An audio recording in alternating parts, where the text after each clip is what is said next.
BJP നേതാക്കന്മാർ. ശരിയാണ് ഞാൻ പറഞ്ഞത്.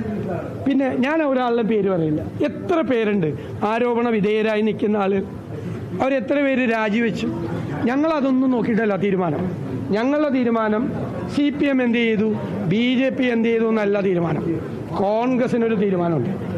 കോൺഗ്രസിനൊരു തീരുമാനം, ഇത്തരം കാര്യങ്ങളിൽ വിട്ടുവീഴ്ചയില്ലാത്ത തീരുമാനം. വിട്ടുവീഴ്ചയില്ലാത്ത. ഞാൻ എല്ലാവരോടും പറയുന്നു, ആരോപണം ഉന്നയിക്കുന്ന സ്ത്രീകൾക്കെതിരായി, ഒരു സ്ത്രീക്കുമെതിരായിട്ട് ഒരു സമൂഹ മാധ്യമത്തിലൂടെ ഒരു പ്രചരണം ആരും നടത്തരുത്. ഒരു UDF പ്രവർത്തകരും നടത്തരുത്. നടത്തി ഞങ്ങൾ അറിഞ്ഞാൽ കോൺഗ്രസ് പ്രവർത്തകരാണെങ്കിൽ ഞങ്ങൾ അവർക്കെതിരെ നടപടിയെടുക്കും. ഒരു സ്ത്രീക്കെതിരെ നടത്താൻ പാടില്ല. അത് ശ്രദ്ധയിൽപ്പെട്ടാൽ അത് നടപടിയെടുക്കും. അത് തെറ്റാണ്. അത് കോൺഗ്രസിൻ്റെ കൾച്ചറല്ല, കോൺഗ്രസിൻ്റെ സംസ്കാരമല്ല. അങ്ങനെ ചെയ്യാൻ പാടില്ല. ഒരു സ്ത്രീയെയും സമൂഹ മാധ്യമത്തിലൂടെ വേട്ടയാടാൻ പാടില്ല.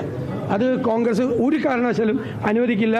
ഏതെങ്കിലും കോൺഗ്രസ് പ്രവർത്തകർ വേറെ ആരെങ്കിലും കണ്ടിട്ട് ആവേശഭരിതരായിട്ട് അത് ചെയ്യരുത്, അതിൽ നിന്ന് പിന്മാറണം എന്നാണ് എൻ്റെ അഭിപ്രായം. അതെ, ടെക്നിക്കൽ ക്വസ്റ്റ്യൻ. ഞാൻ രാവിലെ പറഞ്ഞല്ലോ, കർശനമായ നടപടിയാണെന്ന് പറഞ്ഞല്ലോ. അല്ല, അത് ഞാൻ പറഞ്ഞല്ലോ. എന്തായാലും അതൊരു ടെക്നിക്കൽ ക്വസ്റ്റ്യൻ. ഞാൻ എന്തിനാണ് അങ്ങനെ അത് പറയണം? എന്തായാലും അതിന്റെ റിസൾട്ട് എന്താ, രണ്ടും ഒന്ന് തന്നെയല്ലേ.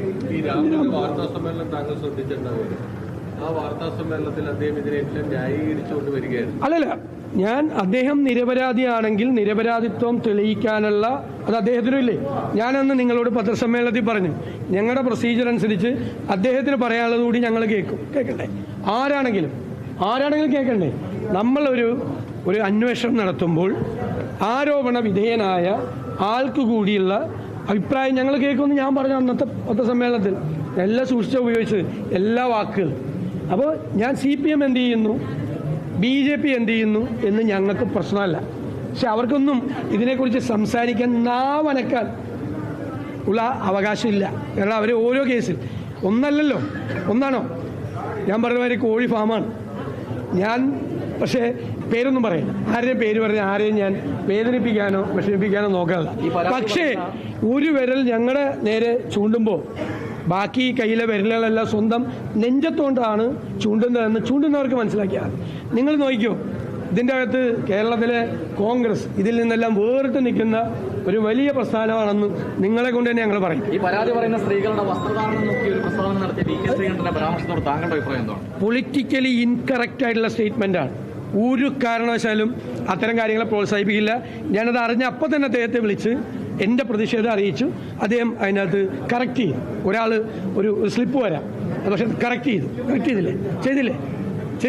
ചെയ്തു, തെറ്റുപറ്റിപ്പോയെന്ന് പറഞ്ഞു. ഞാൻ അപ്പം തന്നെ പൊളിറ്റിക്കലി ഇൻകറക്റ്റ് സ്റ്റേറ്റ്മെൻറ്റാണ്. അതൊന്നും പറ്റില്ല, അതൊന്നും കോൺഗ്രസിൽ പറ്റില്ല.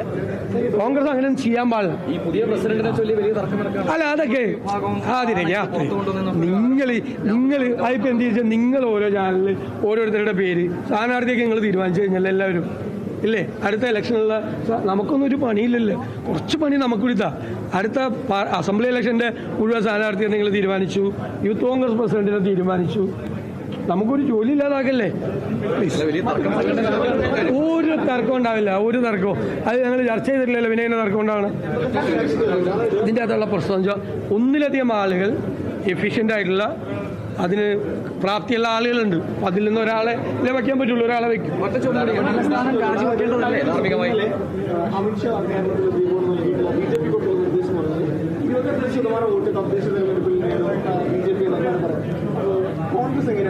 കാശ്മീരിൽ നിന്ന് വോട്ട് ചേർക്കുന്നുള്ളൊരു പ്രസ്താവന അതാണ് വെല്ലുവിളിയാണ്.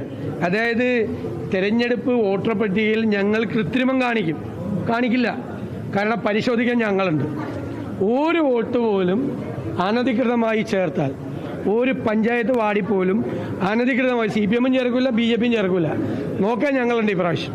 അപ്പോൾ കണ്ടല്ലോ, ഞങ്ങൾ വോട്ട് ചേർത്ത കണ്ടല്ലോ, ഒരിക്കലും ഇല്ലാത്ത തരത്തിൽ വോട്ട് ചേർത്ത കണ്ടല്ലോ. അതുപോലെ വോട്ടർ പട്ടിക പരിശോധിക്കാനുള്ള സംവിധാനവും കേരളത്തിലെ കോൺഗ്രസിനും കേരളത്തിലെ UDFനും ഉണ്ട്. ഞങ്ങളത് നന്നായി പരിശോധിക്കും. ഒരാൾ കള്ളവോട്ട് ചേർത്ത് ജയിക്കാമെന്ന് ഒരാളും വിചാരിക്കണ്ട. അതിനുള്ള ഡയറക്ഷനൊന്നും ഒരാളും കൊടുക്കണ്ട. ഇപ്പോൾ പ്രൂവ് ചെയ്തല്ലോ, കള്ളവോട്ട് ചേർത്തിട്ടാണ് ജയിച്ചതെന്ന് പ്രാവശ്യം. ഇനി ഒരാളും ചേർക്കാൻ നിൽക്കണ്ട. ഞങ്ങൾ പരിശോധിക്കും. ഞങ്ങളുടെയും കൂടി ഭാഗത്ത് തെറ്റുണ്ട്, കള്ളവോട്ട് അന്ന് കയറിയില്ല. അപ്പോൾ അതുകൂടി ഞങ്ങൾ വിലയിരുത്തും. വളരെ വളരെ പോസിറ്റീവായിട്ടാണ് നിങ്ങൾ പറഞ്ഞ എല്ലാ വിഷയങ്ങൾക്കും ഒരു രാഷ്ട്രീയ പാർട്ടിയും എടുക്കാത്ത സ്റ്റാൻഡാണ് കേരളത്തിലെ കോൺഗ്രസ് എടുത്തത്.